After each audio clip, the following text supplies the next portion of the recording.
All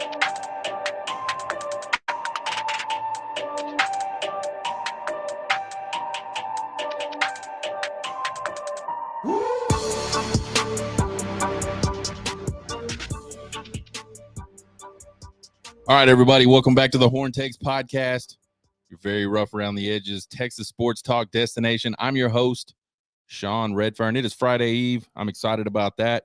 We got some beautiful weather right now in my neck of the woods. It's supposed to be real cold tomorrow, real cold on Saturday. Windy. It's what it does here. It is what it is. It's almost the weekend though, so we're not going to complain. We got to talk about some Hardwood Horns today. Got to talk about some Texas baseball today.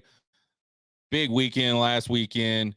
Big midweek game this week against Texas A&M. Big series coming up against Texas Tech right here in Lubbock, Texas today. Actually, tomorrow, rather. And then we'll talk about speed kill. Speed kills, y'all. The best high school football teams have lots of speed. The best college football teams have lots of speed. Best NFL teams, they have lots of speed. Speed kills. Check us out on Twitter, TikTok, and YouTube at Horn Takes. If you just like to listen to podcasts, you can do that too. We're at horntakespodcast.buzzsprout.com, or you can find us on Apple Podcasts. You can find us on Spotify. Find us on iHeart. Horn Takes Podcast. Check us out. Hardwood Horns, man, we said they needed 3 or 4 to finish the season. I thought they were done and wouldn't get it done. Man, I was wrong. And I will just say this. They haven't done 3 or 4 yet. They're 2 of 3. They still got to play the 4th game this Saturday against Oklahoma. And I don't want to call that a gimme. I'm not going to do that. What I said they wouldn't do is win any road games. I didn't think this team would be able to win a road game. I was wrong, man. They had their first 2-game winning streak since January before they headed into Baylor. They went into Lubbock, just absolutely run Tech out of the gym, 81-69. I think everybody that pays attention to sports at all saw just kind of the madness that went on with that deal. Cunningham being Cunningham, making Cunningham type plays. And I'm not picking a side. Not saying it's right, not saying it's dirty. I will say he plays hard. And a lot of times when he's playing hard, he gets into people and they don't like it. I get it. But really hard foul. He gets ejected from the game, runs off the court, throws the hook on. The fans lose their minds, start throwing shit out on the court. One guy gets carried out by like 5 police officers and gets a really nice fuck UT chant going as they're carrying him out of, I don't think it's called the United Spirit Arena anymore. Anyway, whatever that arena is called where they play basketball now over on campus. This guy gets hauled out, but he gets a really good fuck UT chant going. Nonetheless, Texas just absolutely blows the doors, returns the favor, really. Earlier this season, Tech came down to Austin and put a double-digit ass kicking on Texas. So they return the favor there. They go back home. They bust Okie Light up, 81-65. And then they lost a really, really tough one on the road at Baylor. I did not get to see much of the Tech game, and I didn't get to see any of the Oklahoma State game. I watched quite a bit of the Baylor game. I can't remember. I think I turned it on with about, 10, 12 minutes left in the first half. Texas was up big. I was around 10, 12, something like that. At one point, they had built the lead to 14.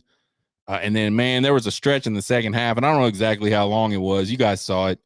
They kind of did that thing they do where they go way too long without being able to score a basket. And against a really good team like Baylor, that's just not going to work. Like, you build a big lead like that, you got to be able to maintain that lead.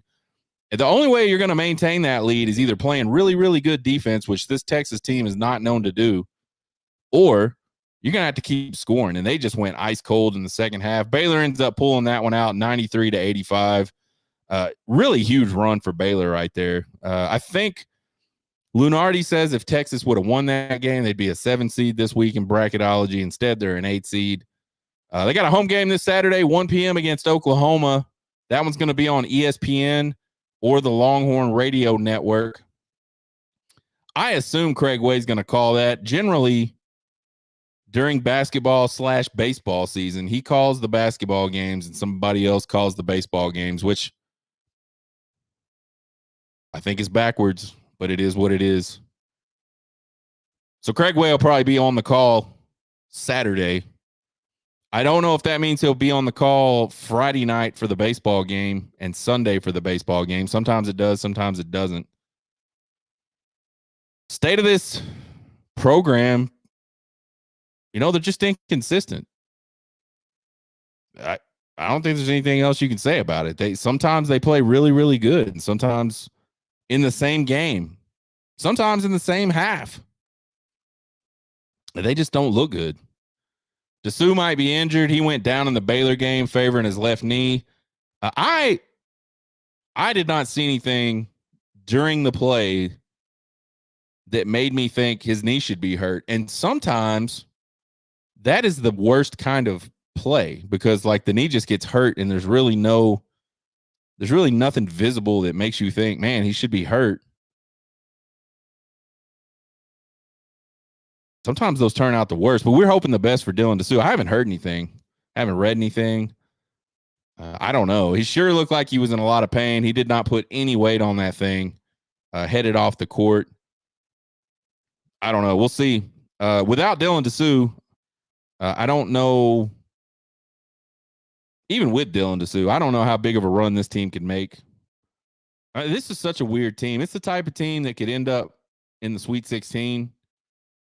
Because there's some talent there. I mean, they're not crazily talented. But I just feel like there's enough talent on the team. They could wind up there. It's not very likely, but it's a possibility. What's more than likely is they'll maybe scrape by a first round game and get busted out in the second round. But who knows? We'll just have to see. Like I said earlier, they're an 8 seed. According to Lunardi, he's the expert. I'm not sure there's anything they can do to improve upon that. I don't think beating Oklahoma is going to do it. Maybe if they go win the Big 12 tournament, which you talk about long shots, that might be the longest of long shots right there. I just don't see any way they could do something like that. But I'm not an expert. Again, I don't know if that's all they can do to get a higher seed. And again, folks, I was totally wrong, man. I had given up on this basketball team. I said multiple times, probably the last couple weeks. I just don't think they're going to be able to do enough down the stretch to get into the tournament. And they just keep finding ways to do things down the stretch to get into the tournament. I think they're in, and we'll just have to see how good they can be in the tournament. It happens all the time. It happens every single year. Somebody gets hot. Somebody makes a run. They don't always win the whole thing, but there's always a team that nobody expects to make a deep run that makes a deep run. It might as well be Texas. And there's been a whole lot of talk, about Rodney Terry. Does CDC need to go start looking for another coach? It makes a deep run. I don't think you can. I don't think you can this year, period. You got to give the guy more than 1 year. We'll see. We'll see what happens with Texas basketball. Texas baseball, we said last week, coming into actually at the beginning of last week's show, we talked about, their positioning was real good. They were looking good, man. I think they were 7-1. Yeah, they were 7-1. Only loss was a close loss in extra innings. A game they should have won. They had it won, and they just kind of pissed it away. And it's kind of foreshadowing, I guess. They had the game won, and then their bullpen gave it up, which is a thing that happened a lot over the last weekend. But I said we'll know a lot more about this team over this stretch at the Houston Astros Classic down in Minute Maid. We'll learn a lot more after a midweek against Texas A&M, and then headed into this weekend, they've got a series, Big 12 opening series with Texas Tech up in Lubbock, here in Lubbock. Tech is ranked 18th, maybe 5th, somewhere in the mid-teens, mid to upper teens. So a good ball club.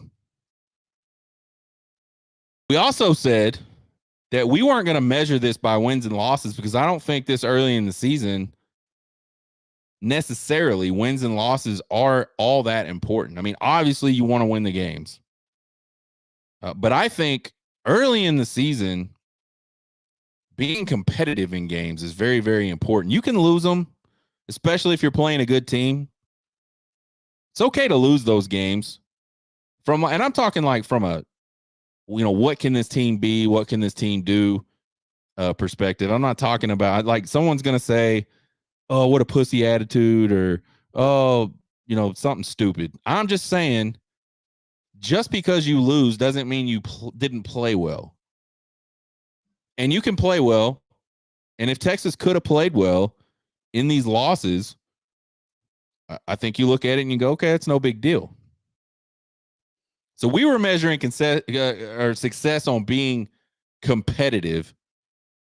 So let's talk about that. The Houston Astros Classic, they go 0-3. They start the weekend off against number 3 LSU.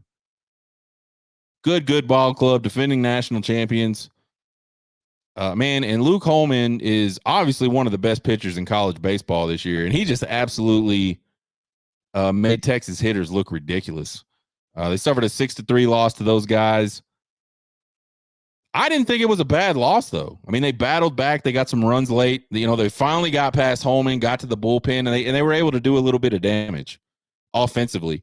Defensively, they were pretty good. I mean, LBJ was all right on the mound. He just wasted a lot of pitches, and I think LSU was really, really patient really early in that game.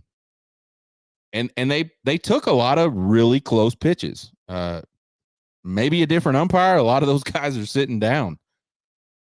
Maybe. I mean, I'm not saying the umpire did a bad job. I'm just saying these guys all have different strike zones. And so maybe if they're up against a different guy, a lot of those guys that are taking those close pitches are headed back to the dugout. But what ended up happening is LBJ just threw an enormous amount of pitches through 3 innings, and that was it for him.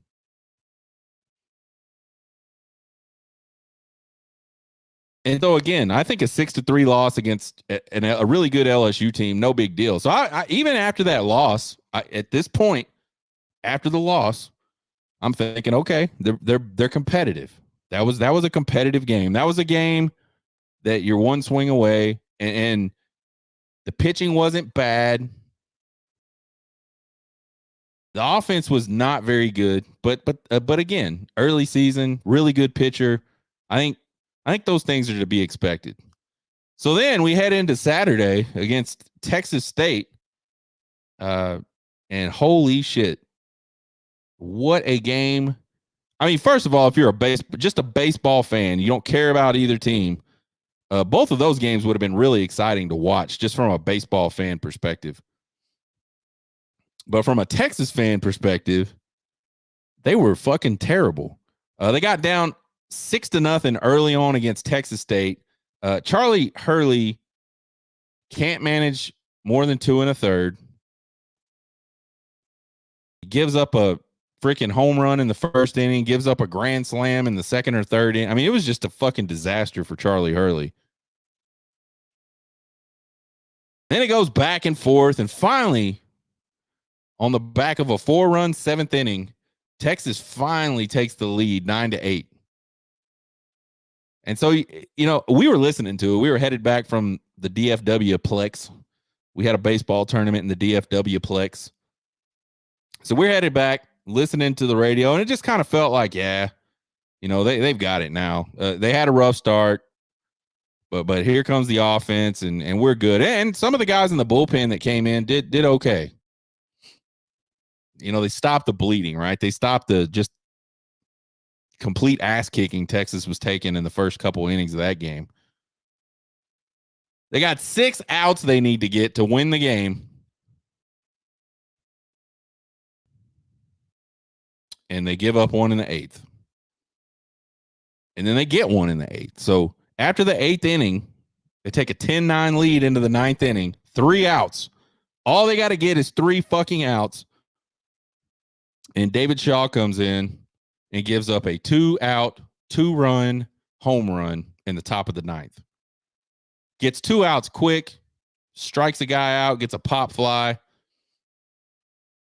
I think he gives up a single.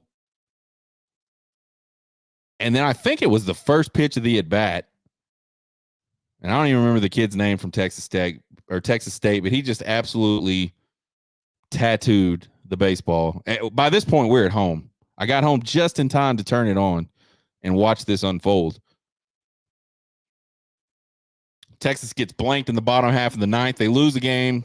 Super winnable game, 11-10. They scored 10 runs in a baseball game and lost. You just can't do that very much and expect to have a good season. Then the Vandy game on Sunday was even worse. Texas comes out in this game against Vandy and just jumps all over Vanderbilt. 11-3 after 4 innings. And that's the last time they scored, which would be fine. You're up 11-3, you're up 8 runs. Let's get some outs. Let's throw some strikes. Let's keep the ball down. Let's keep it in the park. 11-3. Here's what they give up. 2 in the 5th, 2 in the 6th, 5 in the 7th, and 2 in the 8th. Lose the game 14-11. A game they were up 8 runs in. They lose 14-11. Do not score another run after the 4th inning. So 2 very, very winnable games right there. And one of them against a really good club in Vanderbilt. And I think Texas State will be a tournament team. So 2 teams that will be in the tournament that they should have beat on Saturday and Sunday, and they just pissed them away. Because nobody can come in and keep the ball in the park and throw strikes. Then Texas A&M comes to town on Tuesday night. Big crowd, lots of buzz. Last time Texas and Texas A&M squared off was in the College World Series a couple years ago, I believe. Maybe wrong on that. I know Texas A&M put Texas out of the College World Series that year, and they beat them pretty bad. I don't remember what the final score was, but it wasn't very competitive. It was one of those Texas gets to the College World Series and is really not competitive. It goes 2 and done. 2 and barbecue, as they say. But Texas just absolutely shits the bed against A&M. They lose the game 9-2. They were really never in the game. And again, our metric here is like, let's just be competitive. It's okay to lose, but like be competitive. And they just were not competitive. And man, offensively, Saturday and Sunday in that tournament, they were, or round robin, whatever the hell you want to call it, classic. Let's call it a classic. They were competitive offensively. But the defense was just, and not even the defense, just, well, kind of the defense, but definitely the pitching. Just horrid. Just absolute trash. State of the program for baseball right now, this second. I think the pitching, I think it's safe to say it's worse this year than it was last year out of the bullpen. Last year, we said all season long, the Achilles heel of this team last year was the bullpen. They just could not find guys that could come in and consistently throw strikes without just serving up batting practice. Like, and that's what it looks like again this year, except it is worse. They got one true starter, and that's LeBaron Johnson Jr., and he's had some really good starts this year, and he's had some starts that I bet he wish he could get back. Just from a pitch count, he just didn't go deep very well a couple times this year. Charlie Hurley has gone 2.2 innings, and this is a starter, giving up 6 hits, 6 earned runs, 2 walks, and only 2 Ks in his last 2 appearances. Now, granted, one of these 2 appearances was in the Tuesday night game. He did so badly in his start against Texas State on Saturday that they thought they could pitch him during the midweek just to get him some reps. Guy's got a 5.11 ERA on the season. That's just not going to get it done. Tanner Witt still hasn't recovered from Tommy John surgery 2 years ago. Started the season as a Sunday starter. This is his stat line for the season. 8.1 innings pitched. 4 hits, 3 earned runs, 6 walks, and 5 Ks. Your opening weekend Sunday starter, who granted has not been the starter since that, has only pitched 8.1 innings all season. I think his start against Aggie Tuesday night was like his best start of the season. He had 1 walk, 3 Ks, and 3 1/3. Did give up a 2-run shot. But I thought his command was a lot better. I thought he was, before he was walking people. Now he's like, and hitting people. Now he's making pitches. I'll never get pissed at a guy for challenging somebody and getting hit out of the park. I'll wonder why you can't just get the ball by somebody. I'll wonder that, but I won't be mad at you. What really pisses me off is when these guys just will not throw strikes. Like they just, I don't know what's going on in their head. I don't know why you want to pitch around guys. You're never going to get outs if you try to pitch around everybody.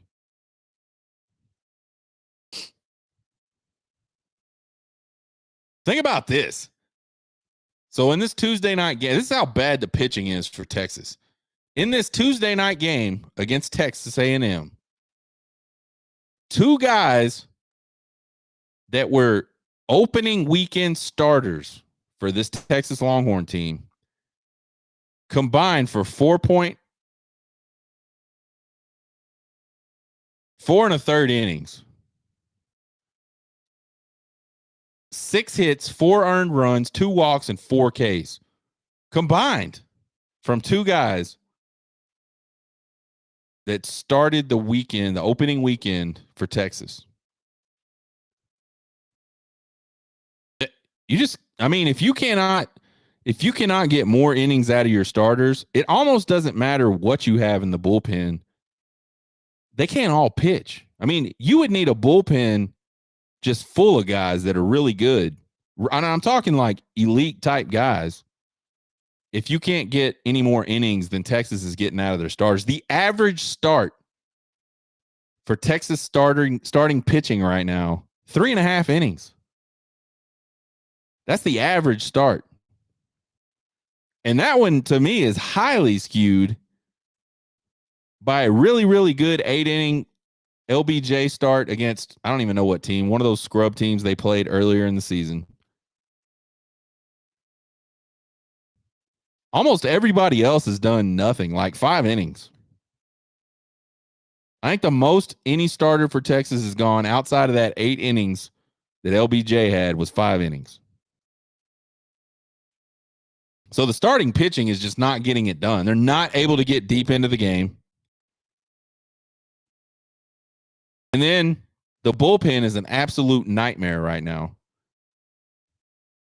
And you look at guys like Max Grubbs, Luke Harrison, David Shaw, Heston Toll. These are all guys that have been around. They've played baseball for a while. They played baseball at Arkansas. They played baseball at Rice. Like these guys are seasoned veterans. They should know how to pitch. And those 4 guys have a combined ERA right now of 5.8. And those are your dudes, man. Those are the guys that you're counting on to come out of the bullpen and just get some outs. This team averages almost 6 free passes per game. They've got 17 hit batsmen through 12 games. So overall, it's just no command. They just can't get the ball across where they want to get the ball across. And then they're forced to just chunk one in there. And man, with these bats and this ball and the love fest that, baseball has sort of fallen into with home runs. I mean, Texas brought their field in. It's still a big park, but they brought their field in because it used to be just such a, you just weren't hitting it out of there unless you absolutely mashed a baseball.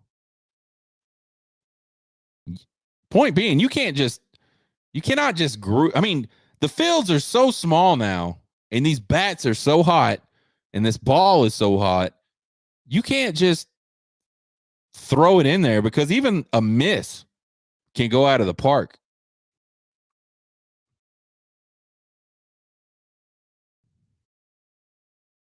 So pitching wise, the arms are just not anywhere near elite. I mean, none of them outside of LBJ right now.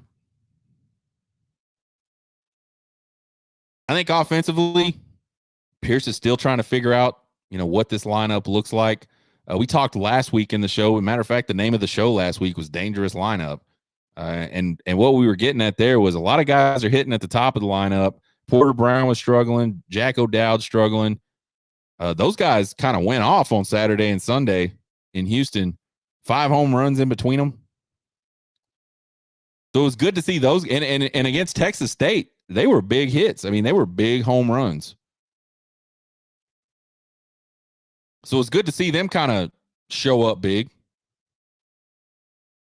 Despite the fact that they're struggling. And then the pitching can't hold serve. I mean, these dudes lost 2 games where they averaged 2.5 runs per game over the weekend. And then in a game like, the LSU game where the pitching is actually, okay. It's not bad. They just can't hit. They struck out 20 times in that game. 20 times. You got to get 27 outs to win a baseball game. LSU got 27 outs. 20 of them were by strikeout.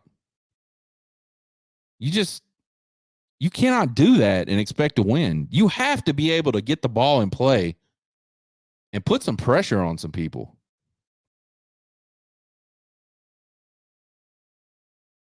Texas riding a 4-game losing streak.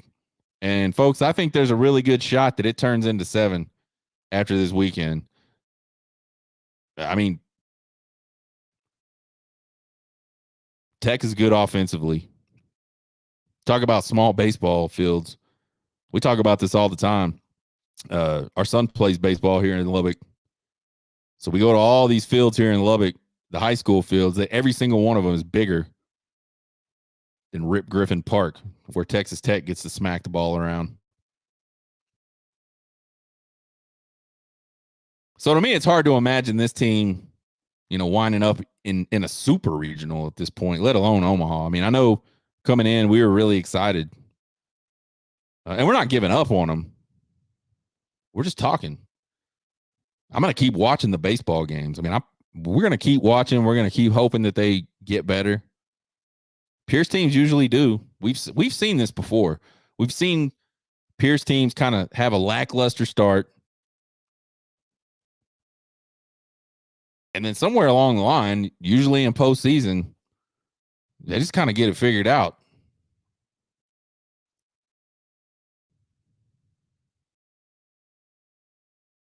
I think if you look at this program in terms of whether it's ready to move into the SEC next year and compete, I do not think so. I think the facilities are kind of lagging. There are plans. They got plans to do some renovations. They've already done some stuff. Got the Yeti Yard. I think that's a cool idea. Got Occupy Left Field, which is a total fan-driven thing.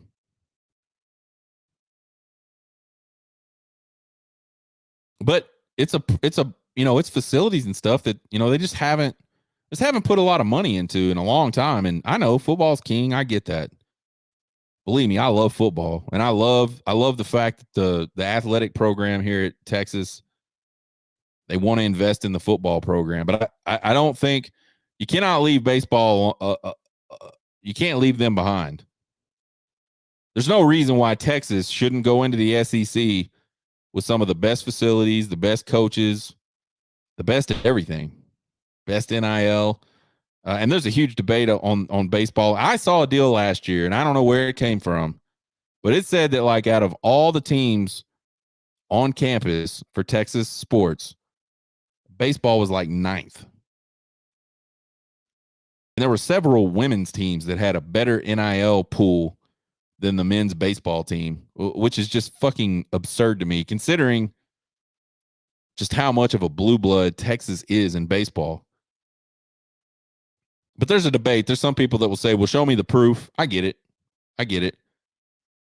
Some people think it's just the coaching. Some people think that the players are just fine, and maybe they are. But one thing that is interesting, Texas isn't getting any big time names out of the portal. And you go back and you look at, the last couple years for LSU, especially, and I'm not just picking on LSU. There's other teams that have done the same thing. They brought in really, really good players out of the portal. The elite guys, Paul Skeens, Tommy Tanks.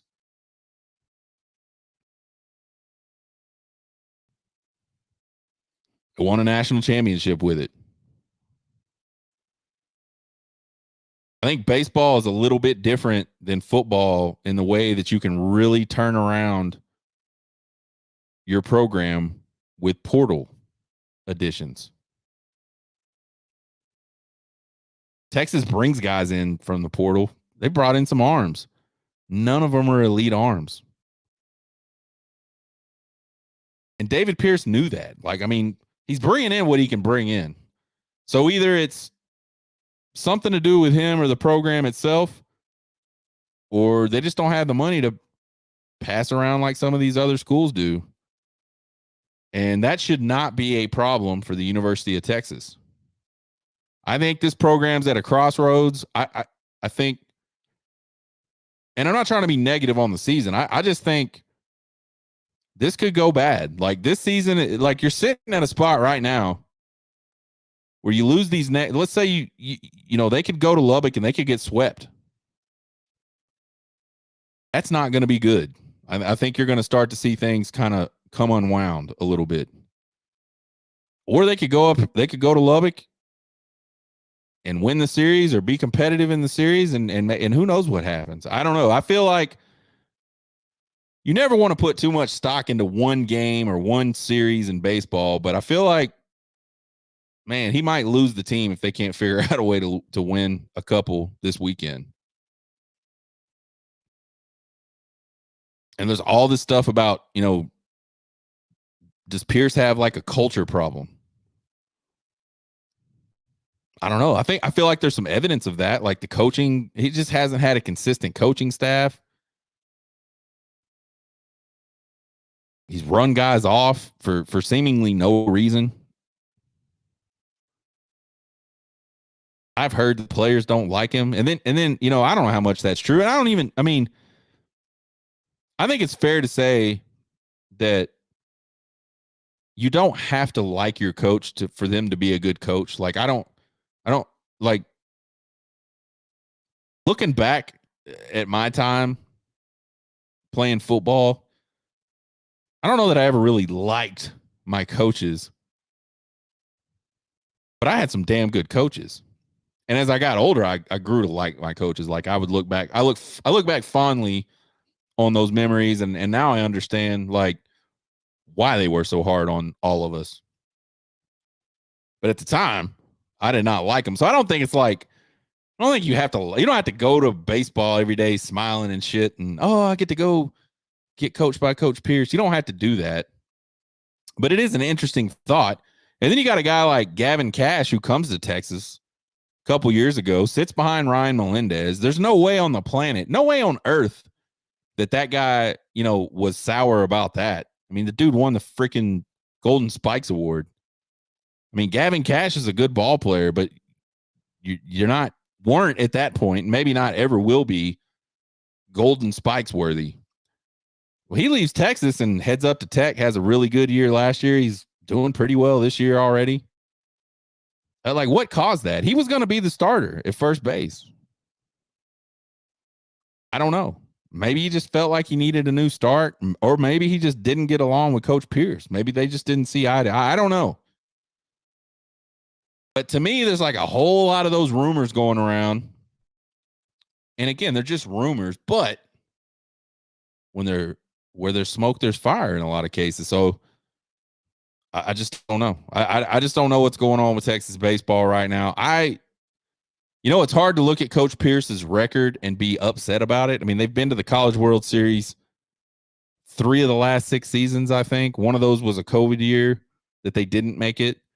They almost made it again last year and made it 3 times in a row. Not a lot of coaches have made it to the College World Series 3 times in a row. And it would have been, the third time would have been with a almost completely different team than he made it with the 2 times before.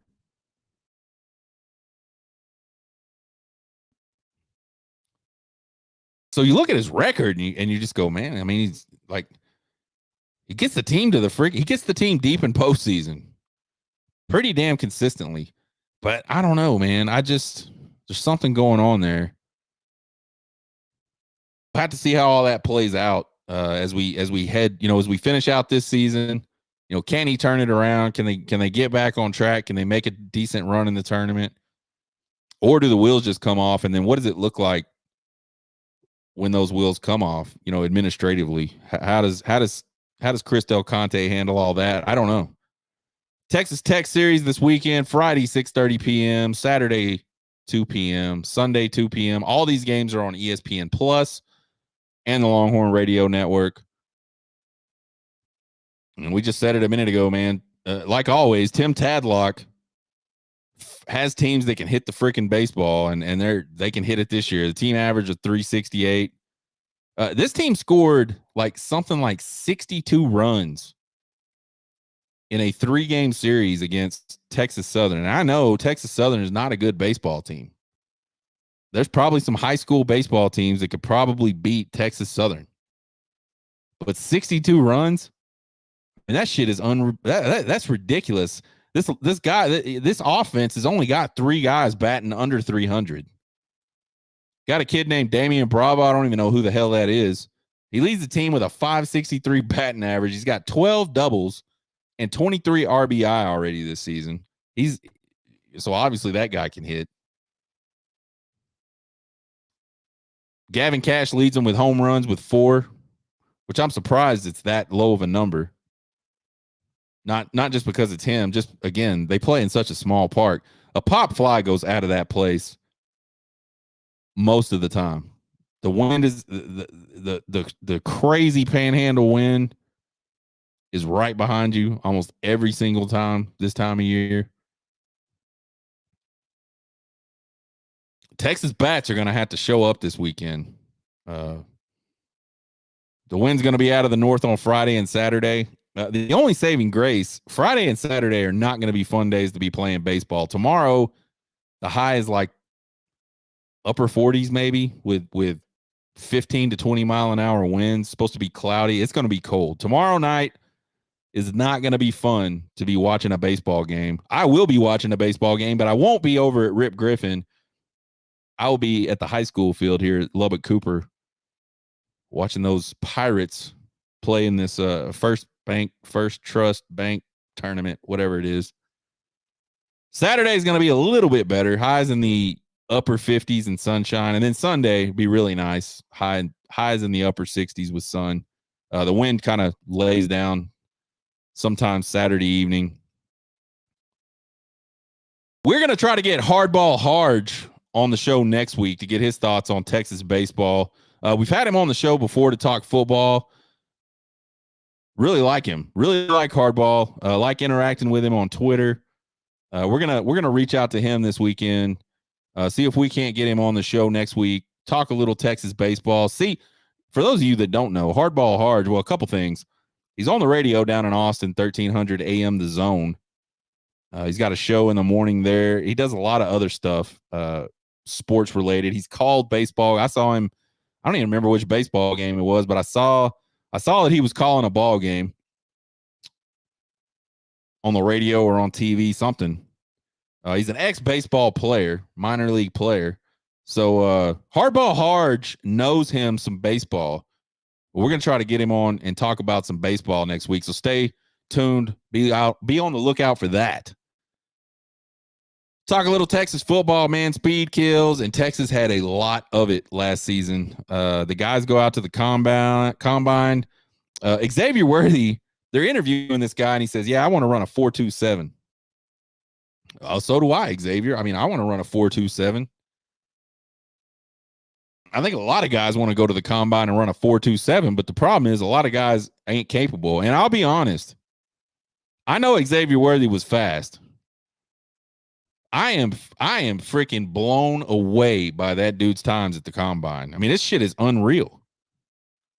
Not only did he say it and was like, they asked him, "Do you think you're the fastest player at the combine?" He said, "Yeah, I'm the fastest player at the combine." And he backed that shit up. This dude ran a 4.2240 and then backed that one up with a 4.2540, smacking the NFL Combine's 40 record. Really, really impressive performance by Xavier Worthy at the combine. And then Adonai Mitchell, he busts off a 4.35, which that is smoking fast. I mean, that is fast. And that's a big dude running that fast. I think, officially he was like 6'2" and 7/16 or some crazy shit. I mean, like the links they go to like get these measurements exact at the combine are pretty interesting. But then, I mean, he's a big dude too. I think he's 200 pounds, 205 pounds, something like that.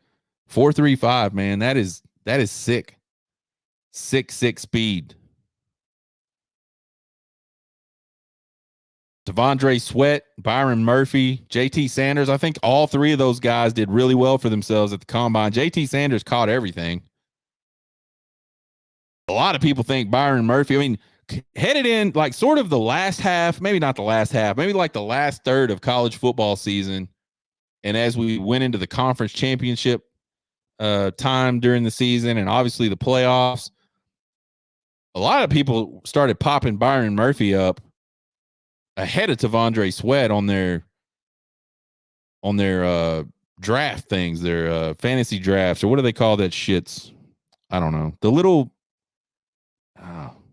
draft projections is what I'm going to say. I don't think that's the word or the phrase. But he starts popping up there ahead of Devondre Sweat, and I have comped Byron Murphy to Darnold, whatever that dude is that plays for the Rams. I always fucking forget his name and mess it up. I swear I know what I'm talking about. I swear I know who I'm talking about. I don't know what I'm talking about, but I know who I'm talking about. That's who I feel this dude looks like. He's not huge. I think he was 6'1" and 18-30 seconds tall and like 295 pounds or something, but he is solid at that size and quick, can move. Speaking of moving, Devondre Sweat, 5.05 in the 40-yard dash at 366 pounds. Biggest dude at the combine and one of the fastest of the big dudes at the combine. Man, that is moving. A lot of people think, you got to be in the fours to be moving. And that just ain't true. 5.55 is 5.05. That is moving, especially at that size. So, I think the question is, can Worthy or Mitchell sneak into the first round? I mean, I think a lot of people have already had Murphy in the first round. Devondre Sweat in the first round, out of the first round, back in the first round, out of the first round. I don't really know what people are going to do with him. I think he could end up in the first round. And then can one of Worthy and Mitchell sneak in? With those times, man, that's freaking elite. Go back and look at wide receiver times, for the last 10 years in the combine. And those two dudes are going to be up there in that list as the fastest times. One of them is going to be at the top of that list. So I think you can take the whole, can Texas develop talent thing or Texas can't develop talent argument and just get rid of that, at least for now. Arch Manning opts out of EA Sports NCAA 2025 and the internet explodes. Who gives a shit? Who cares? I don't understand why this is such a big deal. Man, Arch Manning could like go to In-N-Out Burger and not get it animal style, and like everybody would lose their fucking minds and say he's transferring. He could go to like, the Hangout Mexican Tex-Mex joint and order chicken tenders, and everybody on the internet would lose their minds. And then there would be transfer rumors. I mean, it doesn't matter what the kid does. Everybody's just all over him about everything. I don't get it. I could care less if the kid wants to be in 2025. It's $600. $600 is what they're going to pay all these guys that opt into NCAA 2025. I don't think I would do that either.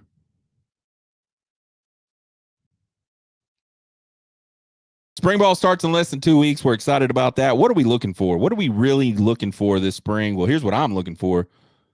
I think a lot of Texas fans should be looking for this as well. Who steps up as depth behind Alfred Collins and Vernon Broughton at that defensive line position? That'll be the second year in a row that Texas has lost their two starting defensive tackles to the draft. So can Collins and Broughton come in with another year of development and be those guys, be as good as all those guys? And then who steps up behind them to kind of solidify themselves as the next in line to be that next tandem that comes in and tries to be better than the next guys? I don't know. There's a lot of talent there.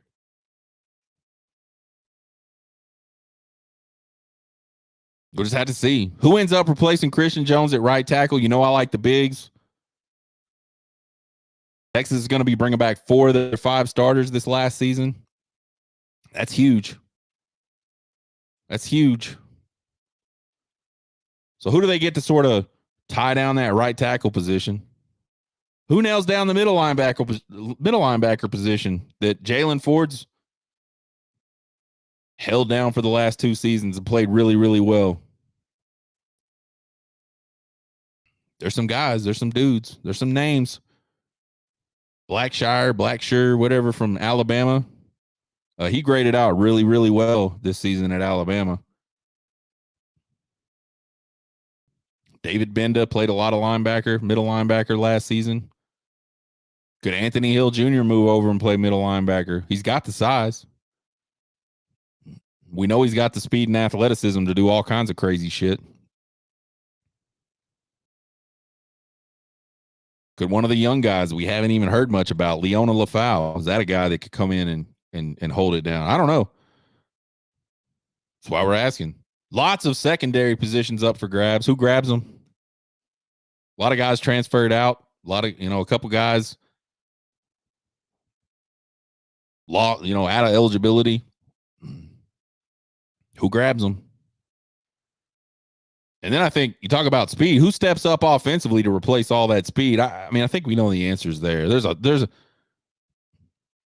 I don't know if there's a 4-2-2 guy on the roster right now, but there are some fast dudes. They're going to be wearing wide receiver numbers for Texas this fall. I'm not worried about the speed. Who does it though? Who steps up? He brought in some dudes through the portal, and there's some dudes that were sitting on the, kind of just waiting their turn. I think if you look at any of the position groups on this Texas team headed into 2024, like the biggest battles to me at wide receiver group, that's going to be interesting to see how all that shapes up. Check us out next week. Talk about those Hardwood Horns, man. Can they beat Oklahoma this weekend? Can they nail down the 8 seed? I don't even know when the Big 12 tournament starts. I imagine it's next week sometime.